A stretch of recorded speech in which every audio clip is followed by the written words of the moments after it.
Unë e thash dhe pak më parë, njerëzit e veçantë janë ata të cilët kanë edhe histori të veçanta. Një prej tyre do ndajmë sot me një super artist, shumë avangard në stil, por edhe me një karakter shumë të fortë. Me mua kam shumë kënaqësi që sot po ndaj studion me Argjend Xhixhën, ai i cili po kthehet në shtëpinë e tij. Argjend, mirë se na vjen, kënaqësi shumë e madhe që pas një kohe relativisht të gjatë po takohemi prapë. Mirë se të gjeta, fatkeqësisht edhe pak më herët, ti thash komplimentet përpara se të fillonim, po unë ndjej si obligim kolegial që e kemi edhe të përgëzoj për transferin edhe për gjithë shka që të ke bot eritazh, duke shumë mrekullueshme si gjithë. Shumë faleminderit gjithashtu. Se tash po t'ingluan klishe. Rastin, tash unë do ta marr fjalën kështu. Patjetër, me kënaqësinë më të madhe. Që të them që je preferuarja e imja e Maqedonisë. Faleminderit shumë. Dhe kur vjen prej teje, kjo për mua është motiv plus. Sidomos në këtë rrethana që jemi, na duhet motiv. Faleminderit shumë Argjend, gjithashtu. Më thuajt kanë mungu këto hapësira të televizionit Alsat, me qenë se në një periudhë të jetës tënde ka qenë përditshmëria e ytja, ka qenë edhe shtëpia e ytja. Në fakt që ka ndryshuar pak studioja dhe më gëzon ky fakt. Kemi ca ndryshime me patjetër. Më gëzoi shumë ky fakt, shumë bukur duket tani. Sigurisht më ka munguar. Unë në fakt jam komunikolog me profesion dhe e dua televizionin. Nuk është që unë kam studiuar komunikim për televizionin, nuk është që kam studiuar për shkak të gazetarisë apo ambicieve tjera, nuk e di unë akademike, unë e kam studiuar sepse e adhuroj televizionin si vend pune, si shtëpi në fakt. Edhe kjo ndjehet në fakt. Apo? Uroj shumë, pse jo? Të bëjmë diçka të bukur bashkë. Televizioni Alsat është një shtëpi e madhe mediatike dhe mundësit duhet i krijojmë ne vetë, mendoj. Duhet marrim ne iniciativë. Si thu? Do më motivosh tash, më duket. Kemi diskutuar në privat, po tash po e them hapur. Okej, e shohim. E shohim e bëjmë. Patjetër, me kënaqësinë më të madhe. Argjend, unë thash edhe në hapje që kënga jote e fundit ishte arsye që ti ke qenë mjaftueshëm aktiv në disa nga mediume, ke qenë shumë i kërkuar, sepse vetë kënga mbart histori. Po para se të kalojmë tek kënga, unë dua ta nis me emrin tënd artistik, Argjend Xhixha. Unë e di që kjo Xhixha ka një histori shumë të bukur dhe shumë të veçantë, është motra yte, ajo me të cilën ti ke një lidhje shumë të ngushtë, ajo të thret Xhixha dhe kjo është arsyeja që ti ke zgjedhur që ta përdorësh edhe si emër artistik. Ne kemi ca fotografi të bijës dhe unë dua që ti të ndalesh dhe të më tregosh se çfarë përfaqëson ajo në jetën tënde. Okej. Fotografitë e motrës do i kërkoj tani sepse i kam shkruar, ashtu mos i ngatrojmë. Okej. Bile të pa publikuara edhe ajo. Edhe kjo e bën më të veçantë këtë moment. Okej, e çuditshme, ku i gjete këto se tash? Do e kuptosh pak më vonë. Okej, so duhet dalë pas profesionale. Shih sa bukur.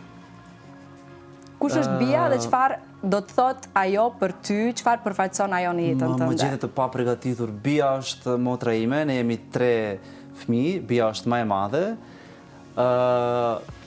Okej, wow, pas ke marrë foto të bukura. Sigurisht, unë jam gjithmonë e përgatitur. Okej, të lumt, sinqerisht.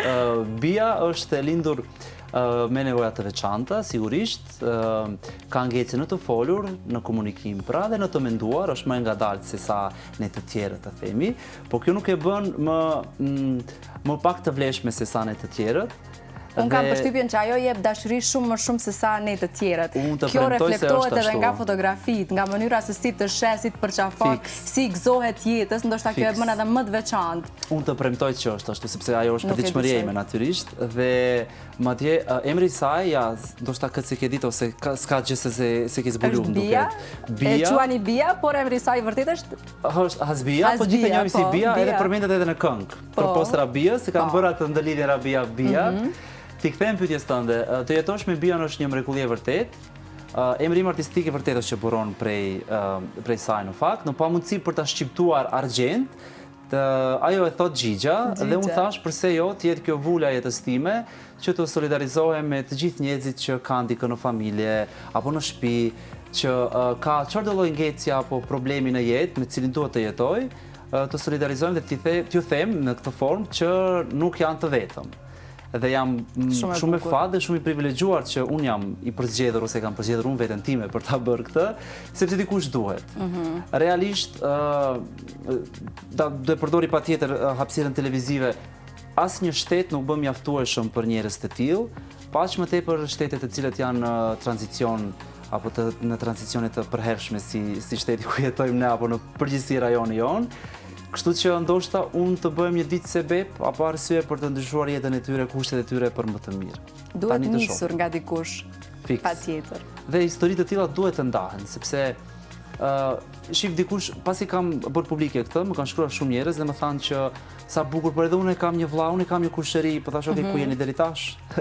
Jo se gjithkush do t'i publikoj, po është ajo fatkeqësia e shqiptarëve, shfrytëzoj rastin të them, apo do guxoj të themi shqiptarëve që zakonisht i mbajnë këto njerëz të mbyllur. Dhe unë e kuptoj që nuk ka institucione dhe vende të caktuara, megjithatë edhe ata duhet të jetojnë si gjithë ne të tjerët. Madje nëse për shëndetin ton mental bën mirë që ta bëjmë një ecje të shkurtër apo të gjatë, për këto bën akoma më shumë më mirë. Kupton? Kështu që sa më shumë që t'i shohim këto njerëz në rrugë, aq më të lumtur do të jemi të gjithë. Dhe bia me një familje si ju është definitivisht me shumë fat, sepse duket se me sa dashuri është rritur dhe me sa dashuri rrethohet çdo ditë ajo. Në çfarë segmente Argjend ajo e ka ndryshuar jetën tënde personalisht? Tani, realisht unë jam rrit me të. Ajo nuk është rrit me mua, sepse ajo është më e madhe se unë. Unë jam rrit në krahët e saj. Më ka bërë të kuptoj shumë gjëra dhe në fakt më ka bërë të jem shpresoj më e njerëzishëm dhe gati se as pak bullizues. Nuk guxoj të them se nuk jam, se gjithë jemi nga pak, apo? Por zakonisht unë kam atë ndjesinë që unë bëj zakonisht humor në llogaritë time. Kjo është më e mira, kur bën humor në llogaritë pastaj në llogaritë të tjerëve, po asnjëherë nuk bullizoj. Dhe më pengon zakonisht shumë kur në prezencën time bullizohet cila do të qoftë kategoria e njerëzve. Kështu që mendoj që ky është aspekti i parë që ka ndryshuar jetën time. Pastaj sigurisht të jetosh me një person si bia ndikon edhe reflekton në mënyra të ndryshme, por besoj që këtë do ta veçoja më shumë, sepse është shumë e rëndësishme të jemi të njerëzishëm në situata të caktuara, të kuptojmë diferencat njerëzore. Besoj që kjo është më e rëndësishme. Në këtë moment bukur e nisëm me bien, por një person shumë i veçantë i jetës tënde ka zgjedhur të të thotë ca fjalë. Se kush është ky person, kaq i dashur dhe kaq i veçantë, me cilin ti ke një lidhje të jashtëzakonshme, do e shohim bashkë këtë video mesazh. Përshëndetje Flora dhe Argjend, gjithashtu përshëndetje për publikun tuaj. Përndryshe unë jam Amiri, vllau i Argjendit, dhe ju lajmëron nga Berni i Zvicrës, ku unë jetoj dhe veproj bashkë me familjen time.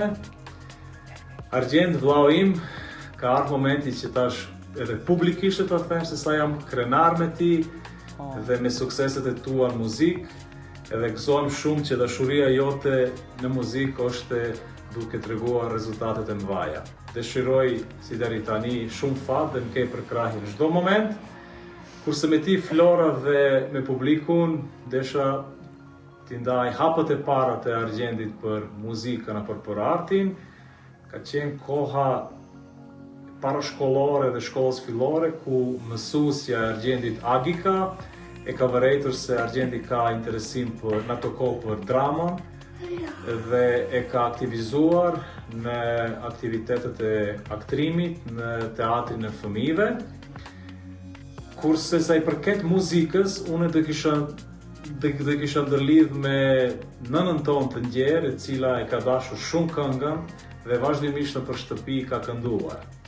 E tash, Argjendi si vëlla, tash nuk dua të dukem se e lavdëroj shumë, mirë po edhe si fëmijë, edhe se pastaj si i rritur, nuk ka qenë asnjëherë problematik, ka qenë fëmija e jurt, edhe tash njeri jurt, kështu që sinqerisht asnjëherë s'kemi patur kurrë problemi dhe ka e ka pak një anë ti kisha thonë pak negative se shumë kujdeset për tjerët dhe shumë empati ka, edhe kjo dhe nuk i tregon emocionet ndonjëherë, i mban vete, mi po karakterin e ka të tillë.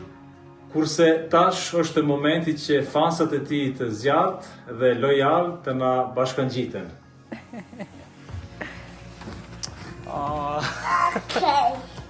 Qaci të dua shumë me ka marrë mami shumë. Cilën këngë këndon Axhalli? Rabia. Hajde fillojmë.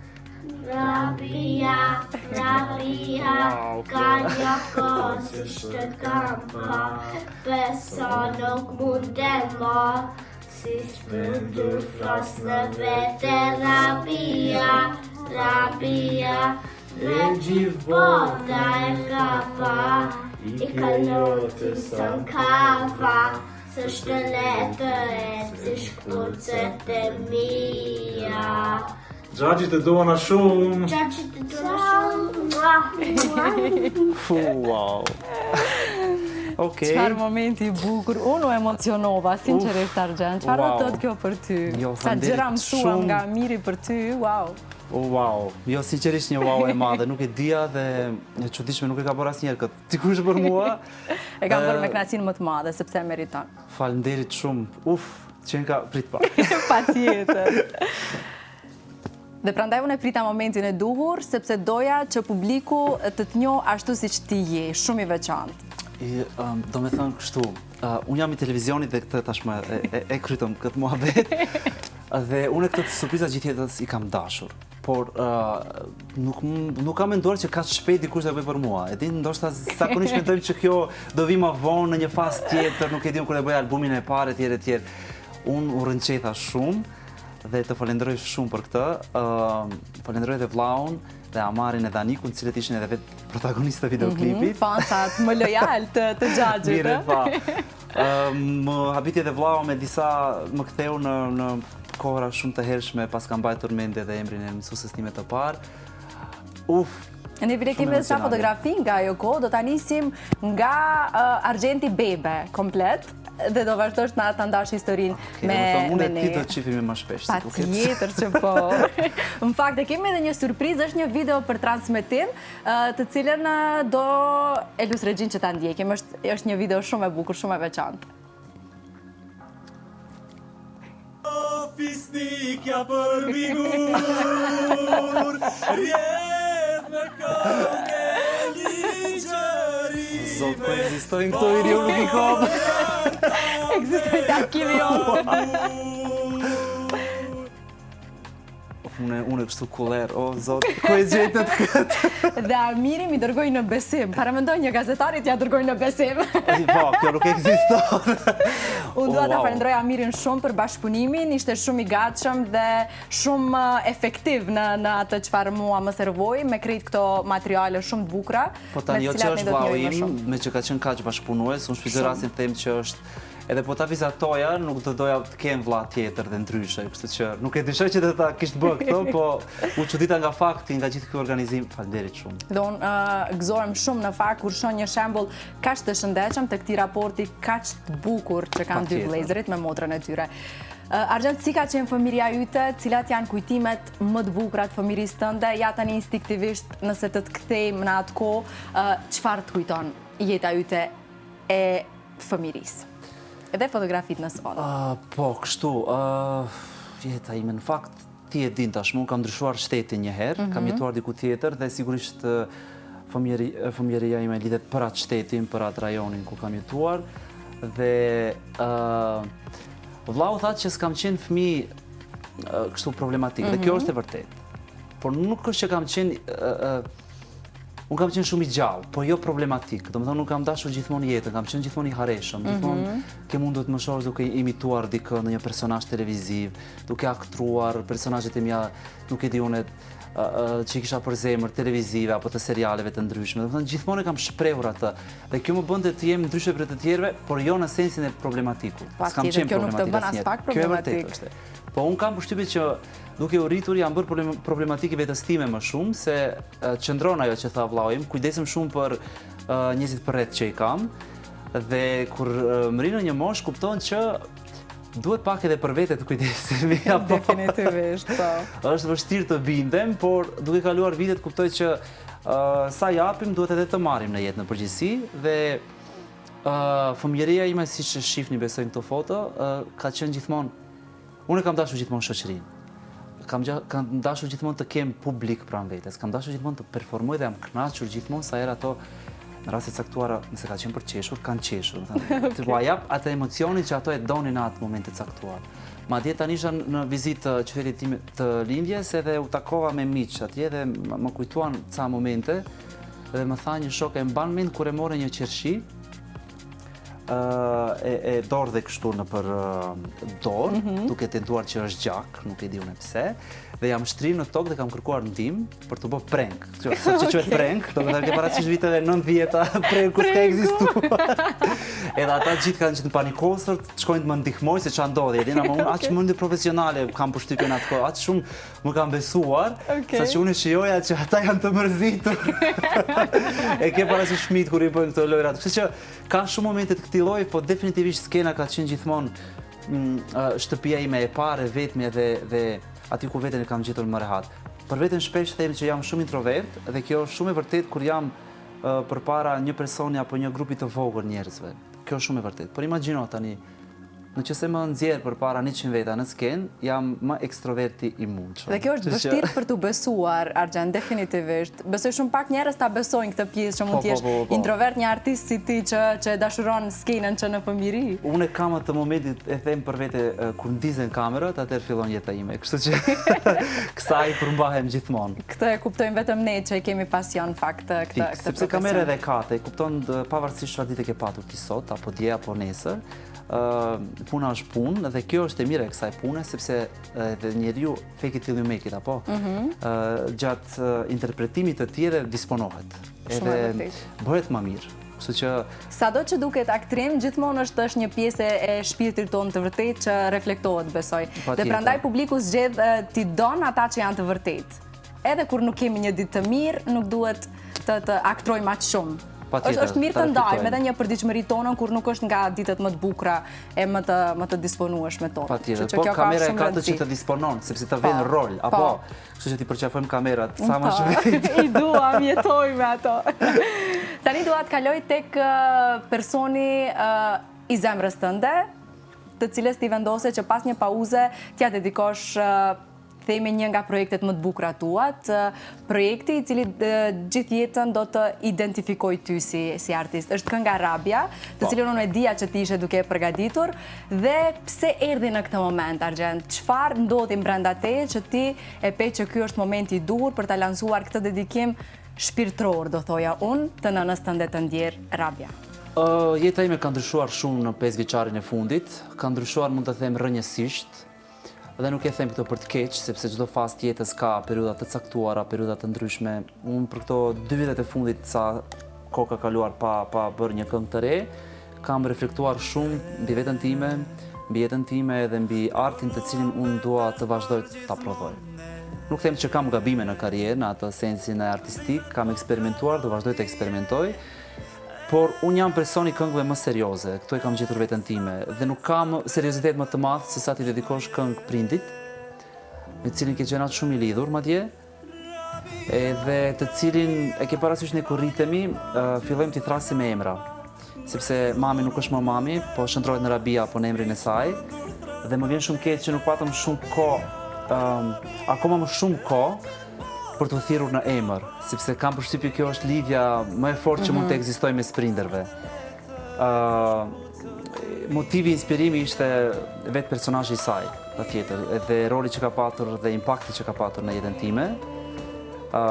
Familjarët e mi e dinë, jo vetëm familjarët, besoj që gjithë qyteti e ka ditur, sepse unë me nënën time kam kaluar shumë kohë publike, kështu kemi dalur në kafene, kemi ecur, kemi shëtitur, ndoshta është edhe ajo motra që gjithmonë ka qenë në mes, dhe unë e kam ndjerë për obligim, nga që vllau im ka vite që nuk jeton këtu, është në Zvicër, e kam ndjerë për obligim të jem unë ai krahu i djathtë i saj, dhe ta bëj rolin e gjithanshëm, rolin e motrës, vllaut, prindit, gjithçka që nevojiten atë kohë, që sot në fakt më takon mua si një rol, sepse sot unë kam një përditshmëri shumë të ngjeshur, sepse sot jam unë së bashku me vllaun tim patjetër edhe me babain tim, ne kujdesemi për Bian, edhe jemi ne familja e saj vetme, dhe i bëjmë të gjitha rolet e nevojshme në jetë. Unë shpesh për vetë them para dite jam shtëpiak, pastaj zhytem në jetën profesionale, e din që jam angazhuar diku në punë. Dhe pastaj pjesa tjetër e mbetur, patjetër pjesa e darkës, është ajo e motivit, e inspirimit dhe e artit. Dhe kështu doli edhe kënga Rabia, për cilën jam, guxoj të them jashtëzakonisht shumë krenar, për herë të parë them këtë. Ishte një rrezik shumë i madh për mua, sepse nuk e dija si ta priste publiku, nga që është tematik shumë e rëndë, dhe unë nuk kam dashur që nënën time ta quaj nën në këngë. sepse kam patur kohë kur e kam quajtur nën. Kam dashur ta quaj në atë formë që nuk na mjaftoi jeta për ta quajtur me emrin e saj. Dhe Rabia, përpos që ka qenë një nën, mbi gjitha ka qenë një grua, dhe doja që emri i saj të jetë titulli i këngës dhe tematika e këngës. Edhe vetë kënga, pse tani më pyet e mes tjerësh, sepse Rabia do të thotë në gjuhën arabe fillimi pranverës. Dhe unë e thash, i dua shumë t'i lidhi këto gjërat në jetë në përgjithësi dhe thash, okej, në qëse projekti qenë ka gati, dhe në videoklip, si që din, janë edhe vllau im edhe fëmijët e tij të mrekullueshëm, thash, përse të mos publikohet edhe në këtë fillim të bukur të pranverës. Nuk e quaj si balat, edhe pse është një këngë e dhimbshme, është një këngë jetike mbi gjitha. Është një këngë që të bën të ndjesh diçka. Dikush do ndjej trishtim sepse ka humbur dikë, po unë ndjej falënderim që kam patur rastin dhe mundësinë të jetoj me të dhe të kem kujtime kaq të bukura dhe në fund të ditës që jam ky që jam falë saj. Sa bukur e the, sinqerisht. Po. Më emocionove me krejt këtë që e the. Nuk e di, kështu dër më duket sikur jam programuar, po besoj që Jo, fjalët dalin nga goja ime sot. Dhe kjo ndjehet. Aq më tepër që u lumturova teksa vija këtu në studio, më thanë që videoklipi kishte kënga, në fakt kishte mbrin 100.000 klikime.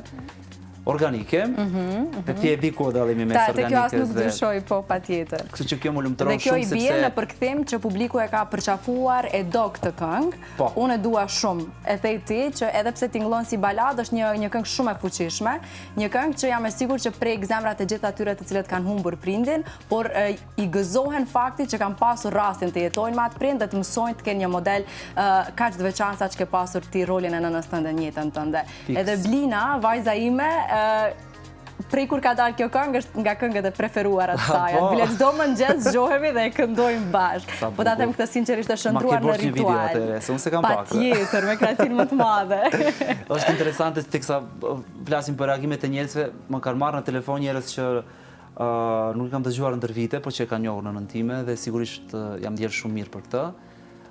Më kanë marrë në telefon njerëzit që më ngushëllonin në momente kur e humba atë, për të më thënë që tani si të them, e ke rumbullaksuar një periudhë të jetës dhe një tregim të jetës tënde, dhe reagimet kanë qenë aq të ndryshme në rrjetet sociale, sa që për herë parë ballafaqohem, ti din që ne jemi në media gjatë gjithë jetës, por është ndryshe kur dikush flet për një projekt tëndin të shpirtit, kupton?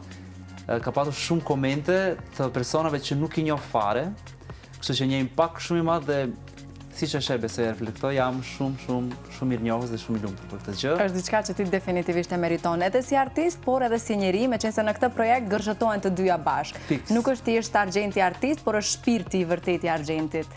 Tani një detaj shumë të vogël, mos e ta marr fjalën, vetëm shumë e rëndësishme e kam, e ke kolege, edhe unë e kam kolege, është Era Gjakova. Më morin telefon dje, ne bashkëpunojmë jashtë mediumeve. Dhe tha të morën në telefon, tha çfarë duhet, dhe më njerë duke menduar që më merr në telefon, por atë gjën e caktuar, punën që kemi jashtë mediave, tha kështu, a be ti ke publikuar një këngë, domethënë, edhe gjysmore ishte ajo biseda e këngës, sa i ka pëlqyer, se sa edhe më gëzoi shumë fakti sepse me Erën nuk takohemi her pas here, por nuk është që flasim për çdo ditë. Dhe këto reagimet më bëjnë të di që okay, pas kam bërë një punë të mirë kësaj radhe. Dhe pajtojmë plotësisht.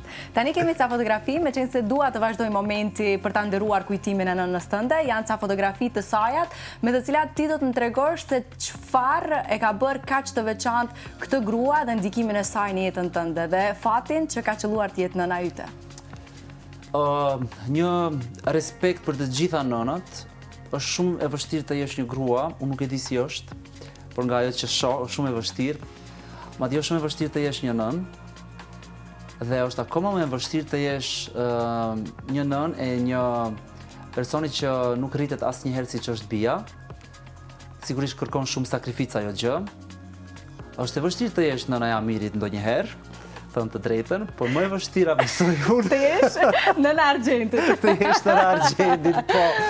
Sepse Argjenti gjithmonë në kërkim të diçka së re, diçka më të bukur, më progresive, siç ishte edhe ajo vetë si grua. Prandaj dhe vendosa përsëri i referoja me emrin të saj. Unë i dua shumë njerëzit që janë progresiv në shpirt dhe në mendjesi. Domethënë njerëzit që jo që nuk ngopen me asgjë, por që duan më shumë nga jeta. Dhe kjo është e bukur e jetës. Kështu ishte ajo, ishte shumë e harreshme. Dhe kjo duket qartë edhe nga fotografitë. Po. E donte shumë kafen, gjë që sot e dua unë dhe Bia shumë. Kishim ritualin ton të pinim kafe për çdo mëngjes. Jam fanatik i kafes turke, mbase kjo fotoja më mirë simbolizon që në vitet e hershme, besoj, atë pasionin për të kaluar kohë së bashku, sepse kafja nuk është vetëm kafe, nuk është pija, po është rituali. Ritual, ai rituali kur zgjojmë në mëngjes dhe e thash te Valbona në mëngjes, e thash unë nuk zgjojmë vonë. Por unë shumë rri ullur kur zgjohem. Unë dua këtë ritualin e shijon mëngjesin, po unë mendoj që ndikon shumë në shëndetin mendor. E kam lexuar që një nga ritualet më të shëndetshme që mund ta bëjë një njeri është mëngjesi vetë me veten dhe me një gotë çaj ose kafe. Dhe nuk është ajo çfarë servon, por është e momenti që ja dedikon vetes. Po mi që e praktikoj. Që ta dish, praktikoje çdo ditë.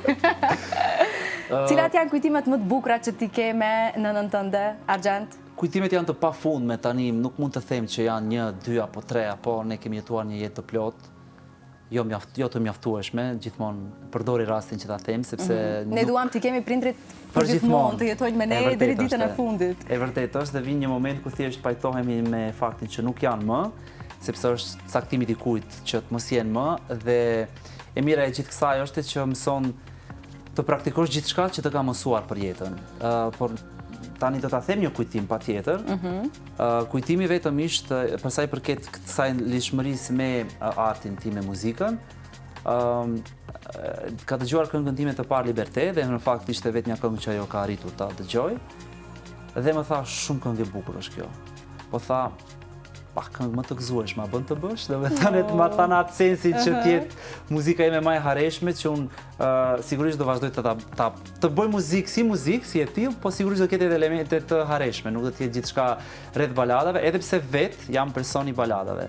Unë ndjeva sikur tani e theva këtë premtimin, sepse nuk bëra kënga që të hareshme, megjithatë është shpirti artistik edhe po, fiks. Por ja, ky është një ndër momentet të cilët shpesh e kujtoj me mall, sepse më vjen shumë keq që nuk pati mundësi të dëgjoj edhe këngët e tjera dhe shumë të tjera që do të vijojnë patjetër. Por jeta është kjo. Patjetër. Përveç ritualit të kafes, çfarë të mungon më shumë ti nga ajo? Nga përditshmëria që keni kaluar bashkë, nga bisedat konfidenciale të cilat ke mund t'i ndash me atë si me nënën patjetër. Çfarë është ajo që ty të mungon shumë? Nga që ka qenë një grua shumë progresive dhe revolucionare, kishte atë momentin e vetbesimit. Vija unë njëherë dhe pastaj vinin botat të tjera, gjë që zakonisht dallon pak të shqiptarët. Nuk them që nuk i kishte momentet e saja, mos e bëj atë se s'bën, si çdo nën tjetër apo, por e kishte atë vetbesimin që zakonisht ma jep atë vetbesimin ti bëj ti si të duash. Po pastaj gjëra tjera s'kan rëndësi. Ose kur nuk i di une dilja në shopping, kështu, unë jam person që gjatë verës më sheh vetëm me shortse me asgjë tjetër. Kështu jam mësuar zakonisht e din, ose me majica kështu me pakrat që janë. E din edhe tani unë gjithmonë duke dashur ta ruaj atë etikën familjare dhe vesh shko more ashtu, shko, e din e kishte atë, dhe ne je vetvetja, e din mos. Kështu që më shumë kjo më mungon sepse është ndryshe kur ta thot nona, është ndryshe kur ta thon tjerët, po besoj që edhe tjerët nuk ta thon bash. Tjerët zakonisht janë, po mirë bën, sepse janë më të rezervuar janë, apo. Sigurisht që po. Dhe pastaj është ato komplekset e shoqërisë tonë që janë zakonisht shumë të zhvilluara. Për shembull, jo ti nëse vishe ashtu unë s'dal me ty ose unë s'rri me ty, është nëna ajo që të pranon, besoj që është e vetmja që të pranon ashtu siç ti në të vërtet fully je. Jam plotësisht dakord. Në çfarë mendon që kanë ndikuar më shumë ti prindrit e tu? Tani sigurisht do ta kyçojmë edhe babin tënd, sepse jam e sigurt që edhe ai ka një rol shumë të rëndësishëm në formimin tënd si person që je ti sot. Në çfarë kanë ndikuar më shumë ti ajo edukat që ta kanë dhënë ata? Në përditshmërinë time në fakt. Fatkeqësisht jetojmë në një botë ku gjërat bazike kanë filluar të mungojnë. Mos e bëj shumë serioze temën, por ndonjëherë seriozisht shqetësohem se përse sot mungon një mirëdita dhe një natën e mirë dhe një faleminderit. Do të thënë gjëra të cilat duhet jenë shtyllë një shoqërisë, duhet jenë një kulturë pavarësisht kohës dhe ndryshimit të kohës. Folëm pak më herët që kushtet kanë ndryshuar në gjithçka, në profesion, në jetë dhe duhet të përshtatemi patjetër. Nëse diku na duket çmenduri të bëjmë TikTok duke vetë incizuar veten tonë, sot është normalizuar ajo dhe un jam për të normalizuar gjërat të cilat koha i sjell. Po ka gjërat që duhet të mbeten, s'do kisha thënë tradicionale, po janë thjesht bontonike, nëse guxoj të them kështu. Domethënë dhe kjo më shqetëson shumë sepse atë thelbësore nuk duhet ta humbasim asnjëherë. Mirëdita, ditën e mirë, natën e mirë, përshëndetjet këto, në përgjithësi e kemi shumë të vështirë të themi faleminderit dhe më fal. Dhe kjo është një frika ime shumë e madhe, sepse AI-ja mund të bëjë shumë punë, por nuk e zaventson dot shpirtin e njeriut, dhe shpirti i njeriut reflekton përmes këtyre fjalëve dhe kësaj sjellje. Sa më shumë të gdhendemi në këtë sjellje, aq më jetë të lumtur do të kemi. Duhet besoj. Jam plotësisht dakord. Tani të kalojmë tek gjërat bukura, të kemi pak alegri. Tek projektet e tua muzikore, të cilat u pranuan shumë mirë në Kosovë dhe në Shqipëri, sidomos në Shqipëri. Ata të pritën me krah hapur. Këtë përshtypje kam unë, e vlerësuan artin tënd dhe e përqafuan origjinal ashtu siç është. Por edhe ti ka shumë momente ku shpesh e ke potencuar që jetoj në Maqedoni, jetoj larg tregut. Ke këtë bindje që të jetosh në Maqedoni është të jetosh larg tregut dhe nuk e ke mundësinë që mund ta kenë ndoshta artistët në Kosovë dhe në Shqipëri? Absolutisht. Absolutisht e kam këtë bindje, sepse e di që koha ka ecur, e di që gjërat kanë ndryshuar, diçka është digitalizuar, megjithatë përsëri për të arritur tek një projekt i caktuar, qoftë edhe digital, njeriu është ai që e krijon. Dhe ai interaksioni fizik që kemi njeriu në një takim, siç jemi sot unë dhe ti, sigurisht mund të sjell një produkt shumë të mirë. Në këtë pamundësi, fizikisht jemi larg, por fatmirësisht është ana tjetër kjo e digjitale që kemi mundësinë për të promovuar. Po që nuk mjafton, dhe sigurisht duhet edhe shumë punë nga ana e bizneseve shqiptare në Maqedoni, sidomos shqiptare në Maqedoni, për të ndihmuar artistët e rinj, sepse është një urrë lidhëse mes artistëve dhe bizneseve. Ato promovojnë. Unë mendoj që në këtë segment Argjend neve na duhet të t'i edukojmë. Ne jemi ende në fazën që duhet t'i edukojmë dhe ta kuptojnë këtë bashkëpunim dhe këtë urrë lidhëse, sepse unë mendoj që në Maqedoni nuk ekziston fare. Të paktën tek pjesa jonë e artistëve shqiptar, po çdo profesioni nuk ekziston fare. Kështu që duhet nisim t'i edukojmë kompanitë, por dhe ta kuptojnë këtë lidhjen e bashkëpunimit që është e vështirë. E di nga vetja, apo jo? Po, është e vështirë, patjetër që po. Po, nuk ka ndjenjë më të bukur nga ana tjetër që shteti shqiptar ka pranuar Argjend Gjigjan dhe këngët e mia, dhe kjo më bën të ndjehem shumë i lumtur, sepse tregu i Maqedonisë është shumë i vogël, të jemi të sinqertë. Ose po thuaj se nuk ka fare treg Maqedonia, fatkeqësisht. Viteve të fundit nuk e dija ka as jetë natë, jetë ditë nuk e dija ka, domethënë nuk e dija a ndodh diçka në shtetin tonë, unë uroj të ndodh. Fatkeqësisht. Për gjërat bukura patjetër e kam fjalën, por Tirana dhe Shqipëria mbeten zemra ime. Aty më flet shpirti shumë qetë në art, në muzikë, në gjithçka, dhe kanë kuptuar se si ec televizioni dhe industria mediatike në përgjithësi. Të njëjtë mendime kam edhe për Kosovën natyrisht. Kosovën e kemi edhe më afër, po tregu i Shqipërisë është më i gjerë, është më i madh. Dhe është ndryshe kur të pranon Shqipëria, që është me territor më e madhe, apo po edhe me lloj-llojshmëri, sepse po edhe me konkurrencë. Unë mendoj që nga ana tjetër konkurenca e shëndosh, e bën që të ketë më shumë prodhem, që të ketë sigurisht më shumë frikë nga artistët për të bërë gjëra më të bukura që ta te kalojnë njëri tjetrin. Unë mendoj që kjo është konkurrencë e shëndetshme që e ka Kosova dhe Shqipëria. E që mungon te ne se s'ka fare treg. Po, dhe ti referohem asaj që tha, e çuditshme, po nuk e di si më kujtoa tani, gjatë Big Brotherve të fundit, këngët e mia tek ishin në playlist, në top listat e Shqipërisë, Indigo dhe Tolerom, ishin komentuar edhe nga vetë banorët, që mua mi dërgonin ato video, dhe sigurisht është një... Unë nuk jam egoist në art, por më pëlqen kur dikush ma thot vërtetën, ndonjëherë edhe të keqe, apo jo, sigurisht pranojmë edhe kritika shpesh. Sigurisht. Po gjithçka që vjen si feedback mua më lumturon. Kështu që nga Shqipëria kam marrë mbasi atë feedbackun më të madh, dhe kjo bën atë lidhjen tonë, raportin tonë, edhe motivin tim për të vazhduar me projektet e reja. Prandaj do ta bëra këtë pyetje sepse kam pasur këtë përshtypje që të ka vlerësuar tamam ashtu siç e meriton si artist, qoftë nëpër intervista, qoftë këngët e tua vazhdojnë të jenë nëpër top listat, unë i dëgjoj çdo mëngjes këngët e tua në televizionet e Shqipërisë, pastaj pjesëmarrës si juri nëpër disa festivale, edhe vetë pjesëmarrës, dhe kjo është ajo që besoj është satisfaksioni më i madh për një artist, të ndjehet si i tillë, të jetë artist. Fiks. Jo të zgjojmë dhe të themi vetes sot do të jem artist, por të jesh artist. Sepse artisti kur është i tillë e jeton atë gjën. Dhe prandaj më pëlqen feedbackun ta marr, sepse e jap. Më kupton? Sigurisht. Kështu që është ajo ndjenja shumë. Në fund të ditës ky është dhe qëllimi.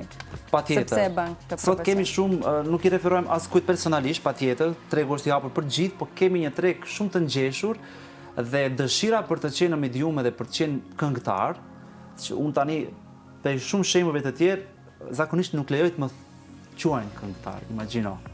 Më Më pëlqen të jem artist si titulli im i vetëm të kryesor, sepse unë shkruaj tekste, komponoj muzikë, bëj vija melodike, përfshihem në videoklip, bëj outfite, në gjithë shka rreth meje, unë jam 100% aty. Dhe do ishte ofenduese në fakt të quajnë thjesht këngëtar. Po, jo. Është diçka e bukur në fakt të jesh këngëtar. Shumë e bukur është. Por që me krejt këtë që bën ti, mendoj që meriton titullin artist, është e pak. Sepse është më lehtë është të këndosh një këngë të prodhuar nga dikush dhe të veshesh siç ka dashur dikush ti të veshesh. E lidha këtë me këngët AI të cilat po i dëgjojmë tani, domethënë tani të thjesht një performim i tillë tani po bëhet edhe me inteligjencë artificiale fatkeqësisht. Por shpirti, teksti, krijimi është ajo që e bën një artistin të jetë artist. Po ti e di nga profesioni yt, sa moderatore dalin sot të AI-s, por nuk i zaventon dot kush Florën. Kupton, është ajo shpirti që nuk zaventohet e theti shumë. Edhe në muzikë është e njëjta gjë. Nuk e dyshoj as pak. Ekziston mundësia, Argjend, që ndoshta me krejt këtë që the ndoshta një ditë të bukur të marrësh valigjen dhe të shkosh drejt Tiranës për të jetuar dhe për të qenë aty. Aty ku po ndodh gjithçka. Ti shumë mirë më njeh mua si duket. Jo rastisht po ti bëj këtë. Ti e di përgjigjen, duket ekziston dëshira, vullneti në një moment të caktuar, patjetër. Jemi bërë edhe shumë të afërt tash, nuk ka shumë dallim a je në Shqipëri apo je në Tiranë. Në Prishtinë apo në Tiranë apo në Tetov, por sërish të jesh fizikisht aty dhe çdo ditë kur ndodh çdo e re, mendoj se do ishte një avantazh për ty si artist. Në këtë pikë të karrierës që je. Kam përshtypje që valigja ime është u ngarkuar dita ditës, viti vitit. Gjithë ne në faza të caktuara e kemi pas aty prapaderës valigje, gati për të shku dikun. Realisht nuk i dihet. Do ta përqafoja shumë një ftesë të tillë. Por mendoj që artistët nuk kanë një vendbanim të caktuar, nuk kanë një lokacion të përjetshëm, të përhershëm. Ju jeni gjithmonë gati për të lëviz, për të trazuar ujëra. Dhe sa për të ndryshuar përse jo vendin, patjetër që Tirana mbetet qyteti im i preferuar, kështu që pse jo, nuk i dihet. Po, një metropol tashmë. Nuk është që më vonë do të them diçka tjetër, s'kam diçka. Por sigurisht që kjo ide është gjithmonë e pranishme në jetën time, sepse vitet kanë treguar që lidhshmëria dhe lidhja jon është e dyanshme, kështu që pse jo. E bukur shumë. Në këtë moment të intervistës që jemi, ta kemi edhe ne një kujtim të bukur, na e këndosh refrenin e këngës Rabia, që na ngelet edhe ne si pjesë e arkivit tonë. Diçka e bukur shumë. Patjetër. Cila kamera është tash? Është kjo. Rabia, Rabia, ka një kohë që s'të kam pa. Beso nuk munde më, si që më ndur thras në vete. Rabia, Rabia, e gjithë bota e ka pa. I kja jote sa m'ka vras, është e letë e cësh m'kucët e mija. Rabia, Pia. Wow, sa emocion për çon kjo këngë, definitivisht. Shumë e bukur. Edhe unë emocionova, sepse gjithë po heshtën tash. Gjithë ishim të shiju. Argjend, mund vi ndonjë bashkëpunim? Cilat janë planet e tua? Mundet, jam në bisedime të shumta, kanë ardhur shumë ftesa, por dhe ja lejm kohës, nuk shpejtoj askundi, nuk është që kam shpejtuar ndonjëherë me muzikën time. Unë kam një ligj të pashkruar jetën time, zakonisht them që në gjithçka jam vonë, kështu që jam vonë, do të jetoj mirë, dhe të bëj gjëra të mira, kështu që respektivisht do të bëj këngë të mira, dhe kur të ndjehet energjia e caktuar me artistë të caktuar, sigurisht do të ketë bashkëpunime. Jam në bisedime, por ty e di që nëse nuk ka një matching energies 100%, ti e ke problem, besoj, edhe të marrësh vendimin për të bërë një bashkëpunim. Duhet të jeni në një frekuencë strikt. Po besoj që kënga vetë do e sjell edhe energjinë edhe gjithçka. Do ketë prurje të reja sigurisht. Bukur shumë. Dhe pyetja e fundit për sot është kjo. Në qoftë se do kishe mundësi që njerëzit, publiku, të gjithë të njohin vetëm me një titull. Cili është titulli me cilin ti dëshiron që të njihesh, Argjend Xhixha? Artist. Artist. Kaq. Okej. E shkurt kjo. E shkurt, sa e bukur kjo. Kjo i përfshin të gjitha, gjithçka që u tha deri tani. Argjend, ishte shumë kënaqësi, unë të kërkoj falje që kishte një mix emocionesh, e nisa fuqishëm me bien ajo e cila është person i rëndësishëm i jetës tënde, duke vijuar pastaj me etapa tjera të jetës tënde, me krejt dinamikat e jetës që të kanë formuar dhe të kanë bërë përveç se një artist avangard dhe shumë unik, por edhe një njeri shumë të veçantë dhe unë jam shumë e lumtur që kam një mik si ti në jetën time. Çfarë të them pas kësaj? Faleminderit shumë. Faleminderit pa kufi dhe e gjitha ajo që ti je e tregove sot me punën tënde, sepse Argjendin është pak shumë e rëndë ta surprizosh. Unë jam gjithmonë aty ku është lajmi. Prandaj më është dashur ekstra punë apo ja për të arritur këtë qëllimi. Të lumt, i ke dhënë shumë efort, shumë shpirt ke dhënë dhe kështu të njoh dhe kështu dua të vazhdosh. Ky projekt është projekt shpirti definitivisht dhe unë e di që publiku tashmë e ka kuptuar që çdo epizod unë e përgatis me shumë dashuri dhe bashkëndjej me çdo histori me të gjithë të ftuarit e mi. Kështu që ishte nderë dhe kënaqësi që vendose të ndaje historinë e jetës tënde në këtë studio dhe në këtë shtëpi që dikur ka qenë dhe ytja dhe nuk përjashtohet mundësia që të bëhet sërish të kthehesh sërish në shtëpinë tënde. Faleminderit edhe një herë shumë për kohën, Argjend, ishte kënaqësi. Të dashur miq, pas këtyre emocioneve të bukura, pozitive, unë e përmbyll këtë epizod të emisionit Prizma, duke uruar që të kemi reflektuar gjithë këtë bukuri dhe gjithë këtë energji të veçantë që reflektoi sot në studion e emisionit ton. Falëndrim shumë i veçantë shkon për brendin Mango, si çdo ditë tjetër edhe sot për veshjet e mia, ndërkaq unë ju dëshiroj një mbrëmje të bukur dhe vazhdoni të qëndroni me televizionin Alsat. Mirëmbëjtje.